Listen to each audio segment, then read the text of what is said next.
প্রিয় বাংলাদেশ, তোমাদের জন্যই আজকে আমরা সেমিফাইনাল থেকে ছিটকে পড়লাম। এবার লাইভে এসে বাংলাদেশকে নিয়ে একই বলল ডেভিড ওয়ার্নার। তো সম্মানিত ভিউয়ার্স, বিস্তারিত জানতে পুরো ভিডিওটা না টেনে সম্পূর্ণ দেখতে থাকুন। শ্বাসরুদ্ধকর ম্যাচে বাংলাদেশকে ৮ রানের স্বল্প ব্যবধানে হারিয়ে ইতিহাস রচনা করল আফগানিস্তান। এশিয়ার দলটি প্রথমবারের মতো জায়গা করে নিয়েছে কোনো বিশ্বকাপ ফাইনালে। বাংলাদেশের হারে টি-20 বিশ্বকাপ থেকে বিদায় নিয়েছে অস্ট্রেলিয়াও।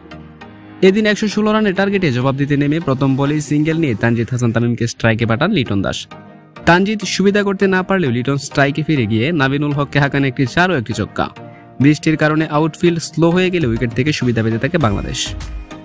নরবরে তানজিদ তামিম ৩ বলে ডাক মেরে এলবিডব্লিউ হন ফজলুল হক ফারুকের বলে, নষ্ট করেন একটি রিভিউ। এরপর নাজমুল হোসেন শান্ত একটি ৪ মেরে ৫ বলে ৫ রান করে আউট হয়ে যান। এক পর্যায়ে ২৩ রানে ৩ উইকেট হারানোর পর চরম বিপাকে পড়ে টাইগাররা। বাংলাদেশ যদি এদিন ১২.১ ওভারে ম্যাচটা জিততে পারত, তাহলে তারা সরাসরি সেমিফাইনাল খেলতে পারত। তবে শেষ দিকে বৃষ্টি বাড়িয়ে তুলে নাটকীয়তা। তবে লিটন দাস আগলে রাখেন এক প্রান্ত। তবে শেষ রক্ষা হয়নি। বৃষ্টিতে ১৯ ওভারের লক্ষ্য বেঁধে দেওয়া হয় ১১৪ রানে। বাংলাদেশ ১৭.৫ ওভার অল আউট হয় ১০৫ রানে। তবে বাংলাদেশের এমন হারে রীতিমতো কষ্ট পেয়েছেন অস্ট্রেলিয়ান তারকা ব্যাটার ডেভিড ওয়ার্নার।